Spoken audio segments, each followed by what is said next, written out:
everybody! Welcome back to the channel. If you're new, I'm Zombie Bones, but you guys can call me Sam. Today, I am taking characters from the tales of Miraculous, Ladybug, and Cat Noir and putting them into my magical girl universe, or my magician universe, since I call them magicians, since a lot of them are guys and indie folk. So, yeah.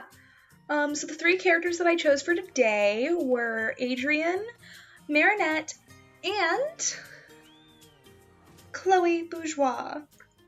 Chloe's like my favorite character, so a little bit about the universe that you need to know for this video is that each magician has a counterpart that's a void. The void are split into three categories: 7 deadly sins, 4 horsemen of the apocalypse, and the voids of balance. I'll explain who I assigned what later in the video and why.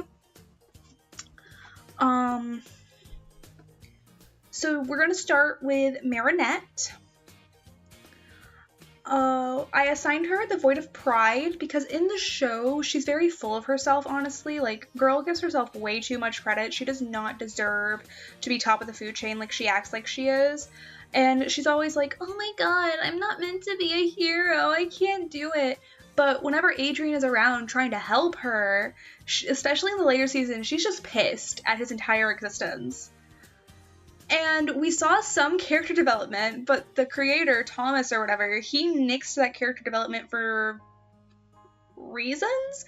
I guess his special baby girl can't be, like, painted as a bad guy and have growth. But anyways, I knew that I wanted to keep her, like, iconic pigtails. And obviously I had to dress her in black with some stars in the design because that's kind of the whole magician thing. They're dressed in black with stars in the design. And then I did change some things later on. I'll get more into their designs later, like their final designs when I'm talking about the final drafts. But this was the first draft: a tight turtleneck, tank top, shorts, big belt, high socks, and something good for performing acrobatic stunts. Then Chloe. I assigned Chloe Magician's Envy, or specifically the counterpart, Magician's Mimic. She's a shapeshifter with claws for weapons, and that's all I knew going in because I didn't want to keep it too close to the canon designs. I knew one thing for sure besides the high ponytail, because that's iconic. I wanted to give her some kind of flowy fabric. I couldn't exactly get what I wanted out of her design, but I think I did really, really well. Especially when you compare it to the official Magician's Mimic. I think they're definitely similar, but unique to the characters. Finally, for Adrian, I gave him Magician's Flamethrower, the counterpart to Wrath. I only chose it based off the destructive capabilities, but when I started thinking about it, he is a lot like Bernard, the canon Magician's Flamethrower, codename Diablo. So many daddy issues, major beef with parental figures, dead moms. I mean, Bernard killed his mom, but that's besides the point. Once again, his symbols, triangle and orange. Firepower, which I originally intended to show in the draft, but did not. I had forgotten to. I gave him a very similar outfit to Bernard with the vest and undershirt. I changed his shoes after the sketch because I didn't like them. And I hope you guys enjoy the designs. I also forgot to mention that Chloe's shape and color is a crescent moon and yellow. And the reason that I gave her Envy was because she's always shown to be envious of Marinette in some way, while idolizing Ladybug, which I think is absolutely insane. Let's move on to the final drafts. This is going to be a very quick section, but I did want you to get a good look at the drafts before we jump into the final pieces. So Marinette clearly has a lot changed.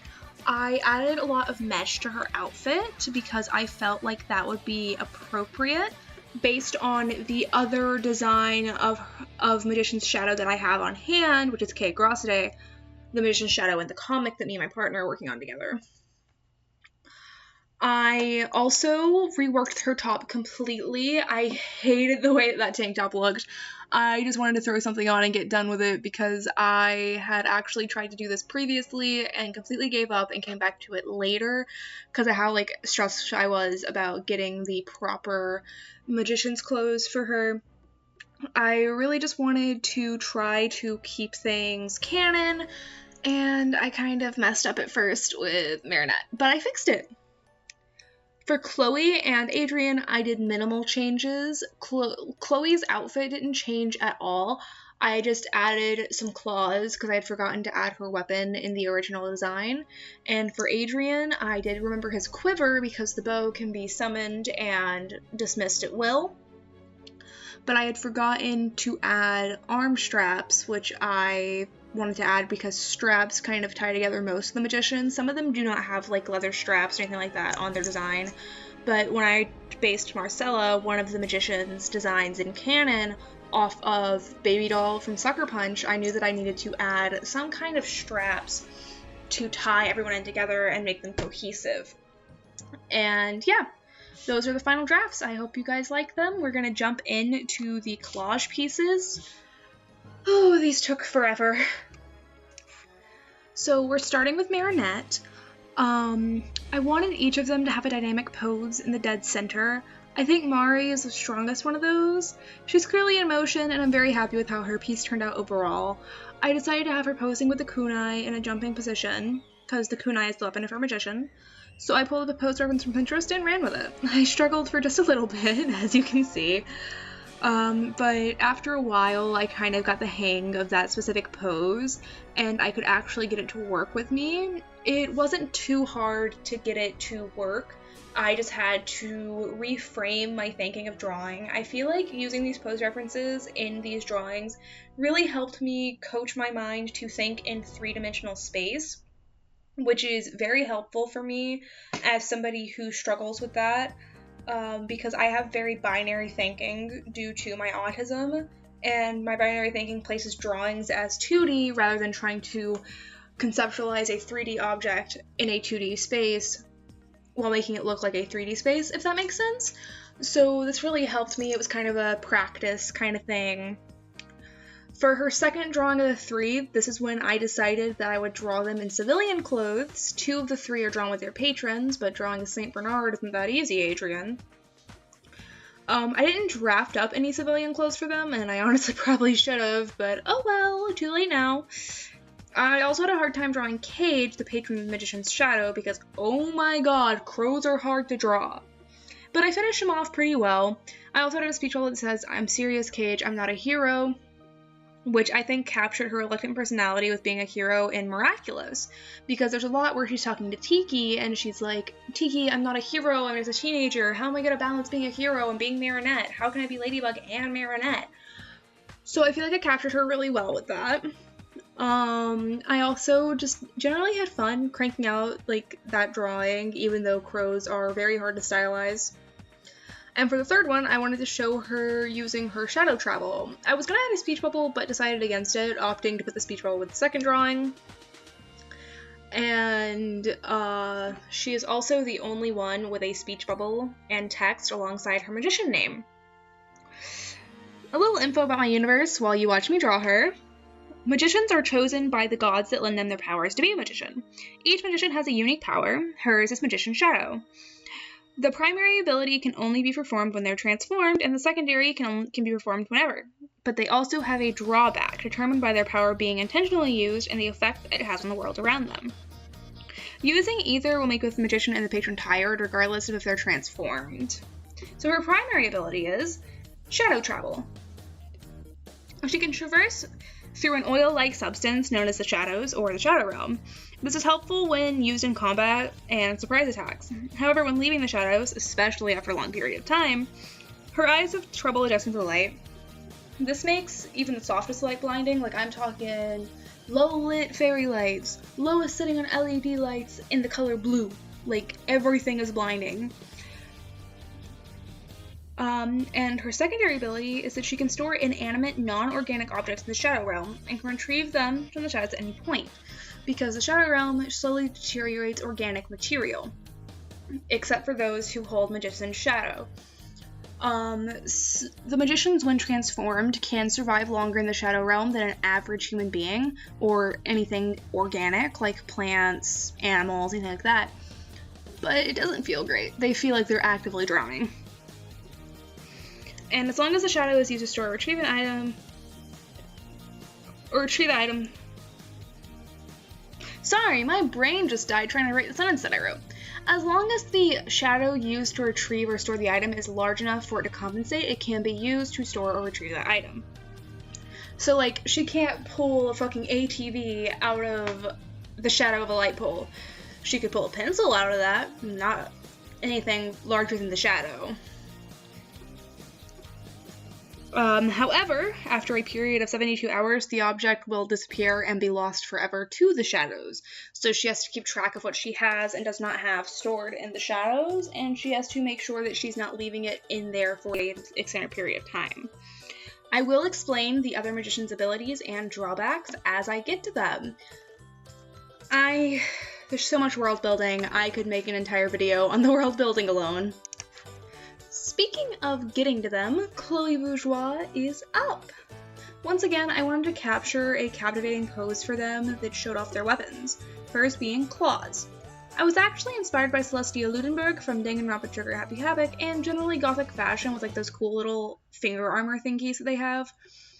I think that they look really cool, like I said, and would make a very promising fantasy weapon. I wanted to make her look powerful. I feel like, unlike Luna, she wouldn't take her shapeshifting ability the same. She would choose to hone her combat with her claws and only shapeshift when it benefited her, such as when she needs to impersonate another magician or use their powers. Otherwise, she'd probably stick to being herself and use her claws in combat.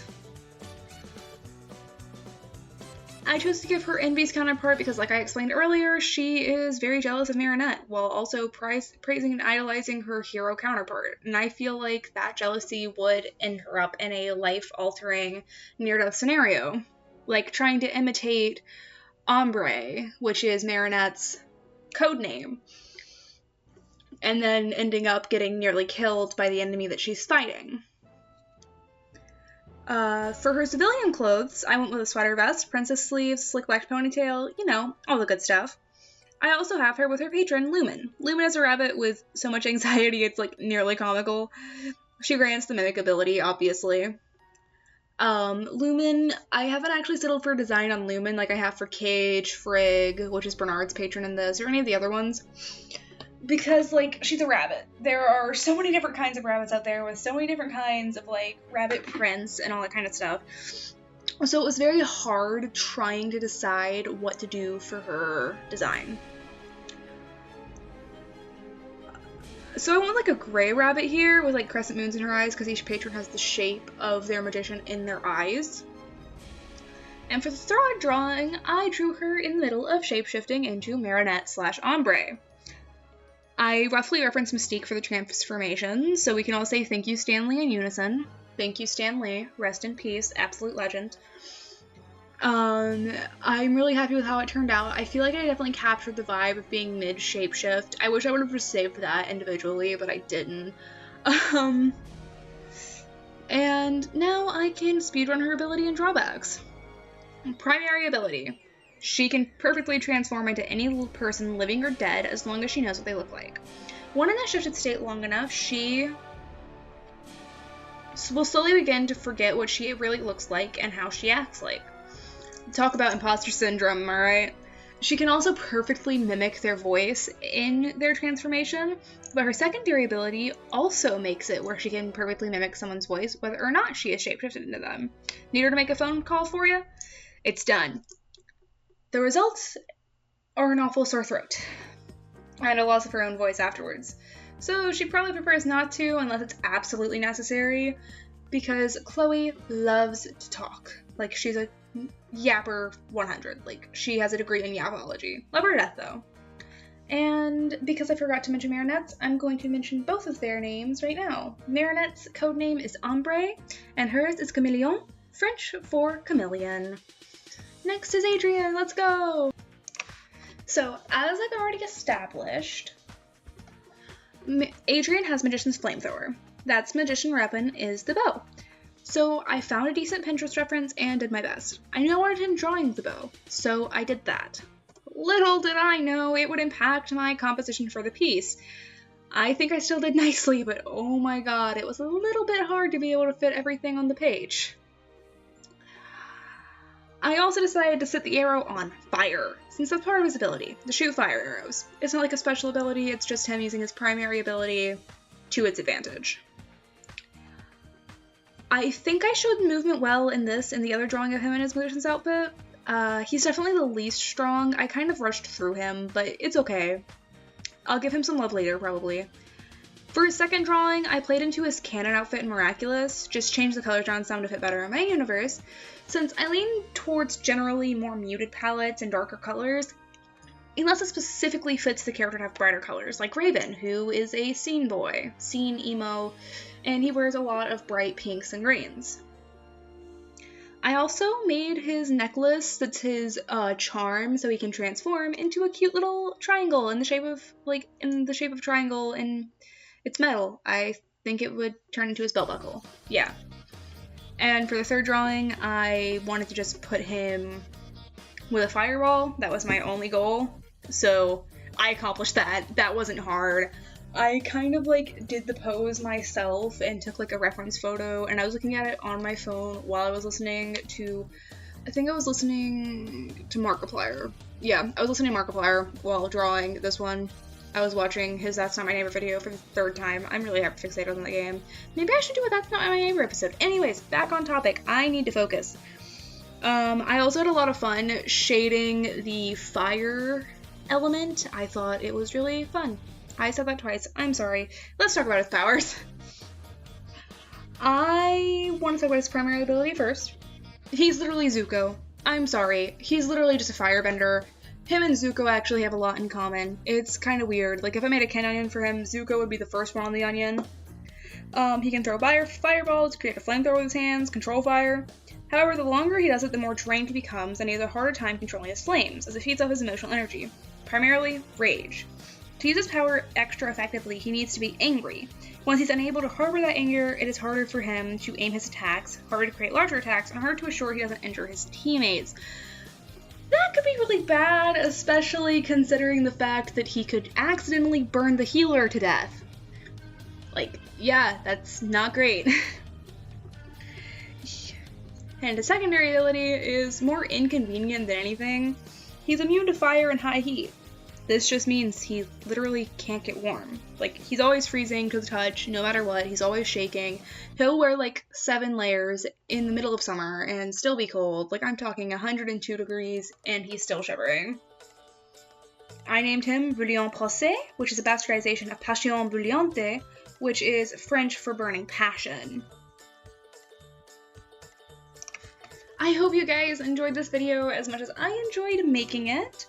That is all for today, but I do plan on making a part 2, which leads into my question of the day. Who would you like to see from Miraculous, Ladybug, and Cat Noir in part 2 of this video? Alia, Nino, Alex, Max, I'll do Adrian's dad, Gabriel. I don't care. Just give me somebody and I've got you. I hope to see you guys in the next video, and I hope that you are having a great day, night, or afternoon wherever you are. If you enjoyed this, make sure you subscribe. Bye-bye!